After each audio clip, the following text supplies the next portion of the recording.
Salve, salve, rapaziada. Beleza com vocês? Aqui é o Rock falando com vocês novamente.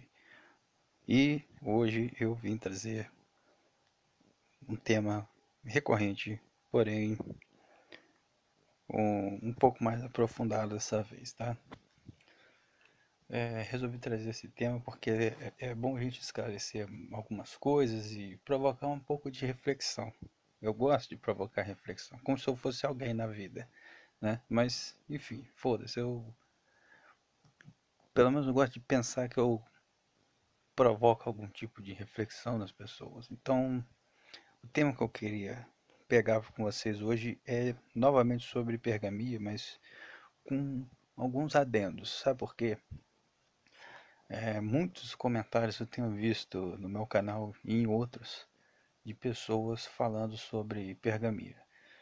A maioria usa esse termo como uma espécie de palavrão, sabe? Um xingamento. Bom, isso tem algumas explicações, e é isso que a gente vai ver hoje. Vamos colocar isso em perspectiva, tá, gente? Eu, isso acontece, um dos motivos é porque isso é um conceito verdadeiro. Então, é um conceito assim que pode ser comprovado pela própria ciência em várias disciplinas diferentes, como a psicologia, a biologia, sociologia, antropologia, etc. E também porque a percepção dessa tendência de comportamento não é um conhecimento comum entre a maioria das pessoas. No meu vídeo passado, eu falei sobre a questão do papel do cristianismo como responsável pela unidade cultural da civilização ocidental. E como tal, herdamos valores derivados da ética cristã. Segundo a ética cristã, o casamento deve ser mais do que um tratado de negócios. Deve ser também um selo do amor entre um homem e uma mulher. E este selo deve ser, via de regra, óbvio, eterno, né? Eterno até a morte, né? Até que a morte nos separe. Até a morte de um dos cônjuges, entendeu? E assim sendo, não, também, quer dizer, não pode haver também transgressões, né? Como, por exemplo, o adultério, que eu também abordei no outro vídeo. Nesse sentido, se pressupõe que se caso uma mulher ou um homem achar uma outra pessoa que ele ou ela se interesse depois do casamento, não pode haver nada ali, acabou. Game over, entendeu? Um está preso ao outro. Essa é a premissa do casamento. Ou seja, a troca ou substituição de parceiros é literalmente demonizada há quase 2 milênios. Né? Há quase 2 milênios é o tempo que nós temos de cristianismo aí, influente. Então, nós temos de longa data internalizado na nossa cultura que o exercício da hipergamia depois do casamento é ruim. Depois do casamento, gente, olha lá. É ruim, é prejudicial, é mau, é desonesto, é desonroso. Em alguns tempos, por exemplo, uma mulher que não fosse virgem era algo quase análogo a uma prostituta, certo? É por vários fatores, né? Mas eu disse isso para a gente perceber que a hipergamia só poderia ser exercida antes do casamento. Depois isso aí acabou, entendeu? Hoje ainda há resquícios dessa cultura. Porém, com a modernidade, muitos pilares culturais vêm se ruindo. Quando uma pessoa usa o termo hipergamia como algo pejorativo, geralmente essa pessoa está colocando esse conceito em perspectiva com a libertinagem sexual da mulher, que hoje a gente observa a roda, torta e direita. E por que não falar do homem hipergâmico? Essa é a questão agora. Por que não falar do homem hipergâmico? Algumas mulheres levantaram essa bola aqui no meu canal, em alguns comentários. Agora eu tô tendo um público mais variado, o canal tá crescendo e algumas mulheres vieram aqui, né, e fizeram essa pergunta, levantaram essa bola.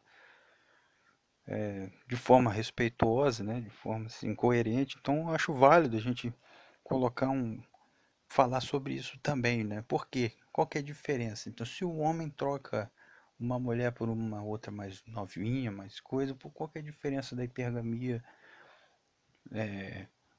né, do homem para a mulher? Os dois poderiam, em tese, exercê-la, mas a gente vai falar disso. Calma, calma, criança, calma. Nós vamos chegar lá, tá?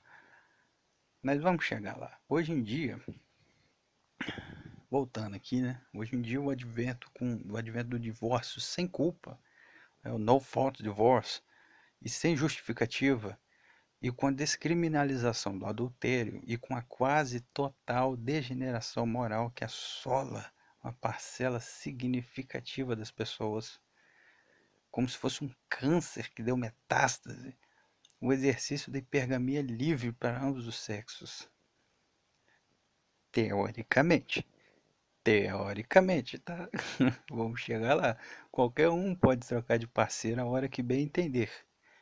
Teoricamente também. Então, quando o homem, vou usar um exemplo aqui, um homem depois de 10 anos de casado, acabado as parcelas do apartamento que ele comprou, né, financiado lá em suaves prestações de que R$ 600 por mês, sendo que a ajuda da mulher foi pagar a conta de água, e mês sim, mês não a de luz, e também limpar porcamente o catarro do Enzo Gabriel de vez em quando.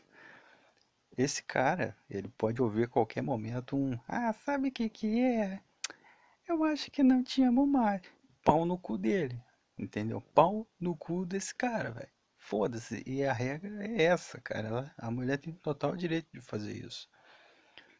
O homem também tem, né? Se fosse papéis invertidos aqui, mas né?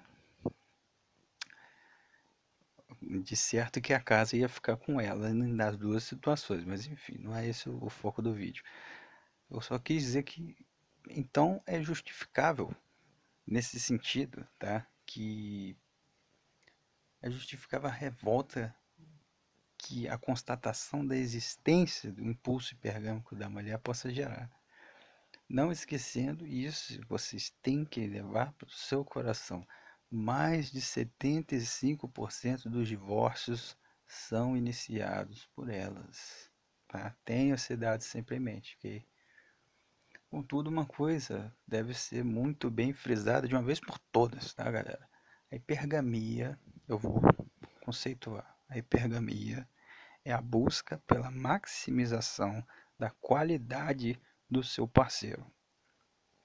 Tanto homens quanto mulheres procuram naturalmente, o melhor parceiro possível. Isso é uma coisa óbvia. Então, por que que a gente fala tanto da hipergamia da mulher? A gente imputa esse comportamento a ela e não tanto ao homem. Por que que isso acontece? E aqui, meus senhores, eu quero que vocês prestem extrema atenção nessa Red Pill, tá? Coloque o seu copo com água do lado, como de costume, porque é a marca, tá? É a lei de Brifour. A maioria de vocês já estão ligados no que seria isso. Muitos não sabem o que é, tá? Mas eu vou explicar a lei de Brifour. Para quem não sabe, Robert Brifour foi um antropologista nascido no século XIX. Acho que ele morreu em 1940 e pouco, salvo engano. Que em uma de suas obras ele chegou à conclusão de um fato que fez com que ele atingisse fama internacional, né? O que acabou se tornando a Lei de Brifour, conhecido como a Lei de Brifour. E eu vou E olha, antes de eu falar, saiba, o cara não tirou isso da bunda dele, velho. O cara estudou essa porra, entendeu? É, o cara tem um trabalho sério. Então, assim, não vem contestar a mim, não, cara. Vai contestar a antropologia. Não é comigo que você tem que discutir, tá? A lei de Beaufort, a conclusão que ele chegou foi o seguinte. E eu vou citá-la aqui literalmente, tradução, tá? A fêmea, não o macho. A fêmea, não o macho, determina as condições da família animal. Onde a fêmea não pode se beneficiar da associação com o macho, tal associação não acontece.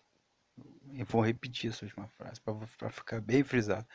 Onde a fêmea não pode se beneficiar da associação com o macho, tal associação não acontece, tá? Essa lei se aplica a humanos, mas também para todas ou quase todas as espécies animais. Sempre é a fêmea que tem mais a perder com uma associação ruim. No caso do ser humano, por exemplo, uma gravidez de um macho que não beneficia a fêmea de jeito nenhum, ou menos do que o necessário, significa potencialmente a morte da mulher e do bebê. A fêmea precisa do suporte do macho para maximização da qualidade da prole e da vida da prole, obviamente. Então existe uma regra que se repete entre as espécies animais, né, salvo exceções, né? As exceções estão aí para comprovar a regra. É o macho que deve mostrar à fêmea que ele é capaz de prover o que a fêmea necessita. Ele deve fazer a dança do acasalamento. Ele deve competir com outros machos para se provar o melhor possível. O homem que tem que ir à caça e a mulher que deve escolher por quem ela quer ser caçada, tá? Elas são as clientes do restaurante.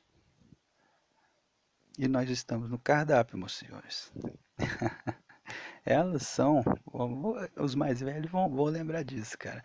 Elas são da família dinossauro e nós somos a comida do freezer, tá ligado? E para aqueles que duvidam da veracidade disso que eu falei, gente, olha só, respondo o seguinte: a mulher paga por sexo ou recebe por ele? Evidente isso, não? Tá, eu proponho um exercício, então, já que caso tenha alguma dúvida, então faça um exercício para comprovar essa regra, que é a verdadeira. Faça uma conta fake no Tinder, tá? Coloca a foto de uma mulher, finge que você é mulher, tá? Coloca a foto de uma mulher obesa, assim, relativamente feia, tá? Não precisa ser uma coisa horrenda, né? Mas desagradável aos olhos. E se compara os resultados com um perfil masculino mediano. Mediano. Não precisa comparar com o Newman do Liberdade Masculina, não, galera. Compara com um perfil masculino mediano. Eu preciso dizer qual vai ser o resultado disso? Preciso? Não, pô. Mesmo assim você vai observar, faz. Se duvida, você faz. Mas eu já de antemão já te digo, você vai ter mais sucesso com uma mulher obesa e desagradável aos olhos do que com um perfil de macho mediano, tá? Isso é para comprovar a questão da lei de Beaufort, a questão do porquê que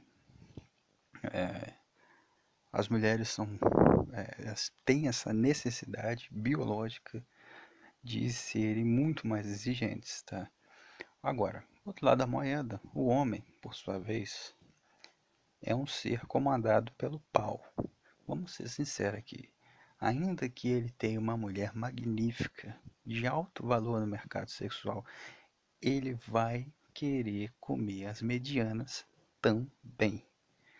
Da mesma forma que a natureza compele a mulher a ser crítica na escolha do parceiro, ela também compele que os homens, com o nosso instinto, né, caçador e alta libido, porque nós temos isso, convenhamos, isso é natural, é evidente, tá? A natureza compele que nós sejamos patéticos escravocetas que fazem de tudo por um sanduíche de cabelo, velho. Essa estratégia, ela visa, né, maximizar a chance de passarmos nossa herança genética. Aliado a isso, também há o instinto de dominância, que faz com que tenhamos uma atitude protetiva. Por que da atitude protetiva? Meio óbvio também, mas, né, para quem não sabe, é, nós não queremos nenhum outro pau na nossa pizza frita de bacalhau, se é que você me entende. A gente quer acesso exclusivo ali. A gente precisa de ter certeza que aquela sementinha plantada é da gente mesmo, tá ligado? Há de se ressaltar também que, sob essa perspectiva, uma mulher com baixo critério, baixas exigências ou nenhuma exigência é uma puta vantagem evolutiva para o homem, porque é uma chance de o homem passar a sua sementinha do mal para frente sem ter que se esforçar para manter, ou seja, é algo muito tentador para um homem oferta de sexo frágil barato, tá? Mesmo que esse homem já seja responsável por uma ou umas mulheres, entende? Em suma, a fêmea na natureza.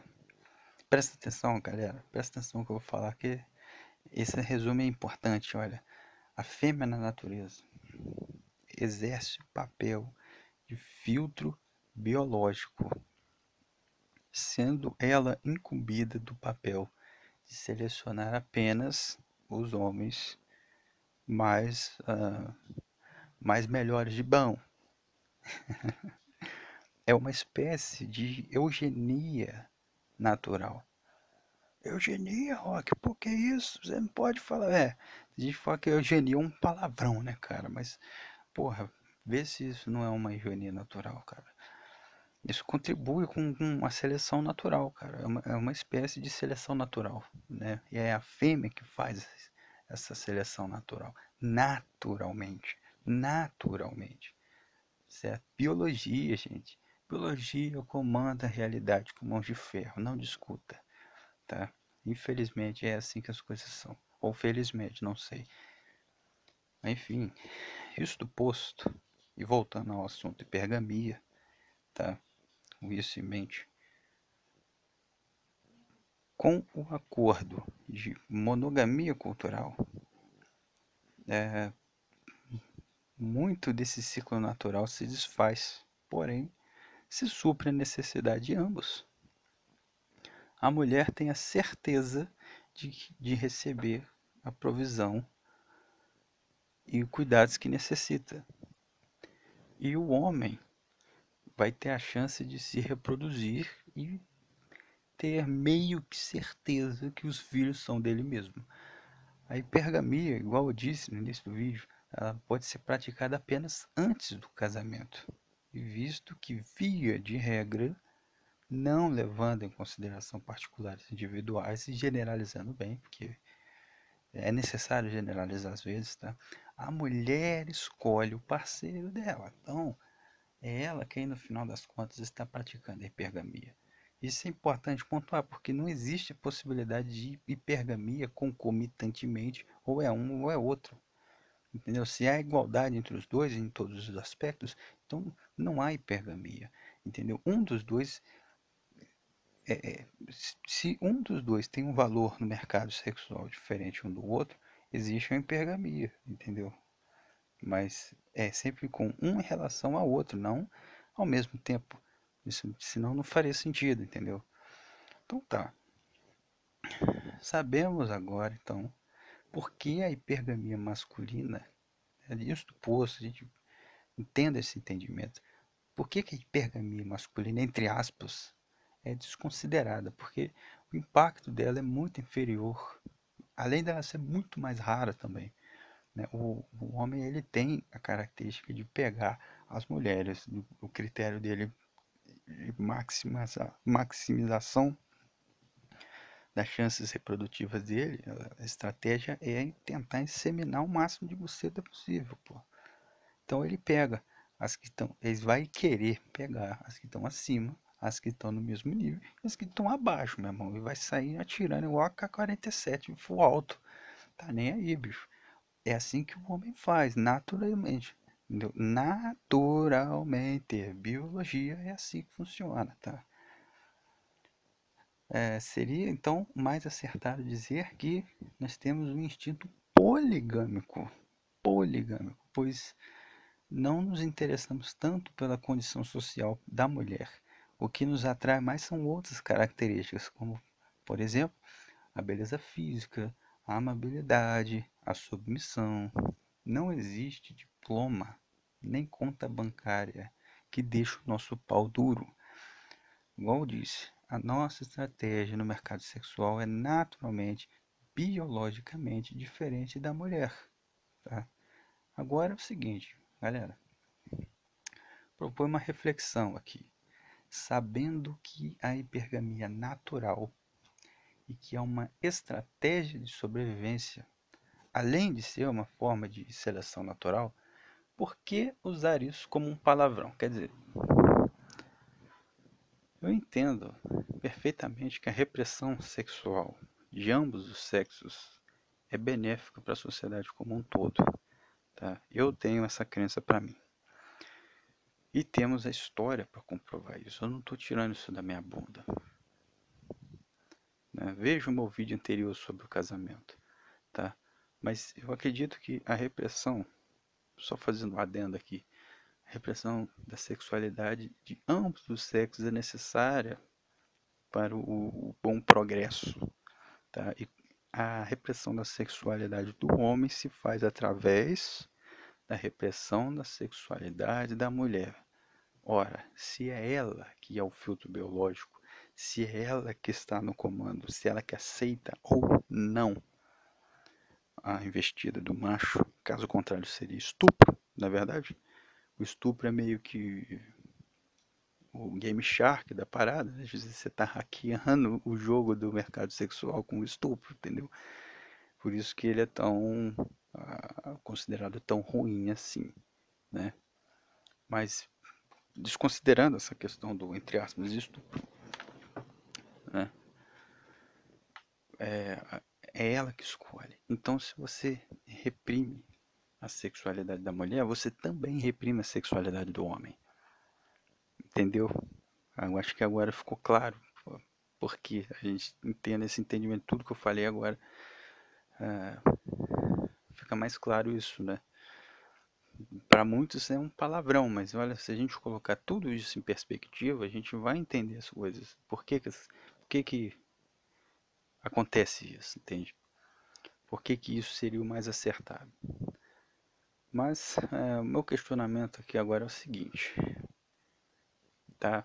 Me acompanhe, por exemplo, com relação a essa questão de achar que pergaminho é uma coisa ruim, né? Que é uma coisa vil e não sei o quê. E que muita gente fica com raiva das mulheres por causa disso. Mas pensa comigo, você, por exemplo, não tem ódio de um cachorro porque ele late. Você não tem ódio de um bebê porque ele chora. Eu compreendo, né, que por vezes são coisas inconvenientes, mas é da natureza deles fazerem isso. Não é razoável esperarmos deles coisas diferentes. Com as mulheres é a mesma história. Homens e mulheres são ainda animais. E por mais que a sociedade e a cultura exerça influência, ainda sofremos com os nossos imperativos biológicos. Eu acredito, bom, isso sou eu falando, tá? Que o nosso papel aqui é entender a natureza humana e aceitá-la. Não devemos ceder completamente à natureza, pois somos seres racionais. Mas também não devemos achar que tudo é construção social. O que devemos aqui fazer é entender que todas as coisas, é entender todas as coisas, tá? Entender um pouco de tudo, né? E colocar isso tudo em perspectiva, as coisas em perspectiva uma com as outras. Se todas as pessoas tivessem essa noção do que eu disse aqui nesse vídeo, tá? Homens e mulheres, os dois, você pode ter certeza que as coisas estariam bem melhores do que hoje, cara. Pode ter certeza disso. As pessoas se conheceriam melhor e conheceriam melhor o próximo também. Saberiam dos seus poderes, né, e das suas limitações. Se as mulheres tivessem esse entendimento, se elas, se a maioria delas não tivessem o ego do tamanho do sol e não pensasse apenas do próprio umbigo, tá? Elas saberiam que este saber, esses fatos apresentados, isso não é misoginia, isso é realidade, porra. Realidade objetiva. É a partir disso, a partir da realidade objetiva e da análise correta dela, tá? O nosso convívio seria muito melhor, eu acho isso.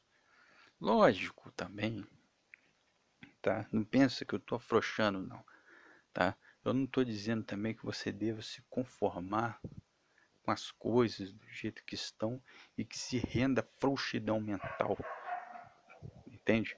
Como um mangina patético desse sedento por buceta, como se fosse um zumbi do Walking Dead, aceitando qualquer porcaria porque o mundo só te fornece migalha. Porra, até de sacanagem. Eu ouvi um cara falando disso uma vez comigo, no antigo lugar que eu trabalhava. Ele falou algo do tipo assim: ah, tá difícil arrumar mulher hoje, então a gente tem que se conformar com uma mais ou menos e com uma menos pior. Eu falei, ah, pelo amor de Deus, porra. Pelo amor de Deus, olha, meu querido, meu camarada, eu digo a vocês, tenha um saco roxo, tenha um saco roxo, morra de fome, mas não coma lixo, tá? Tenha um mínimo de brio, porra, de orgulho, de brio. Tenha um entendimento, seja sereno, tá? Seja sereno também. Seja inconformado, mas seja sempre sereno. Seja energético, mas seja sereno. Eu sou energético. Eu falo palavrão, eu coloco emoção na fala, mas ao mesmo tempo eu sou sereno também nas minhas atitudes, das minhas opiniões. Certo? Isso faz parte, cara, do bom desenvolvimento mental nosso, cara, do desenvolvimento da nossas, da, nosso desenvolvimento pessoal. Que hoje o nego fica falando aí dessa porra de desenvolvimento pessoal. Talvez eu faça um vídeo mais pra frente sobre isso. Mental, cara, é isso, caras. É a busca pela serenidade, paz, liberdade. Se você fica puto por causa da hipergamia ou qualquer outro conceito biológico desse, olha, provavelmente é a Red Pill Rage que está acontecendo. Porque você não deveria ficar puto com uma coisa que é assim, tipo, as coisas são assim, acabou, entendeu? Essa rage, ela deve dar lugar ao bem-estar, cara. Então, não adianta ficar puto com isso, velho. Apenas aceite com as coisas como são. Você não pode mudar nada além de você. E isso vale também para as mulheres. Eu sei que tem mulher que tá me ouvindo aí. Eu sei que tem mulher que tá me ouvindo aí. E ó, uma coisa engraçada que aconteceu foi um comentário que eu tive aqui no meu canal outro dia de uma moça, tá? Ela andou comentando nos meus vídeos de forma educada. Ela foi educada, ela foi bem eloquente, assim. E ela comentou num vídeo meu sobre a questão da hipergamia, o seguinte, algo nessas linhas, eu não lembro ao certo, mas comentou tipo assim, olha, eu concordei com o vídeo, né? Eu concordei com os fatos apresentados, mas eu me senti ofendida. Eu me senti ofendida é, por esse conceito da hipergamia. Eu me sinto mal por agir assim, entendeu? Mas isso tem a ver com o que a gente está falando. Olha, do mesmo jeito que o cara não tem que ficar puto com isso, assim, pelo menos entender que é um inconveniente, entender que isso é uma coisa ruim por vezes, mas não tem que ficar revoltado com isso, porque isso é natural. Agora, a mulher também, ela não tem que se sentir mal por reconhecer que existe um impulso hipergâmico nela.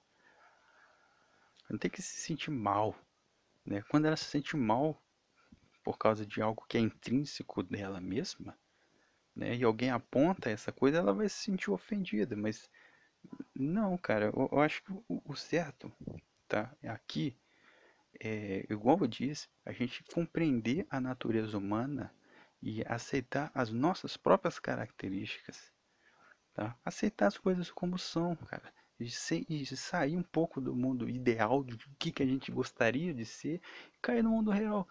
Se as mulheres tivessem noção, por exemplo, do impulso hipergâmico dentro delas, sabe?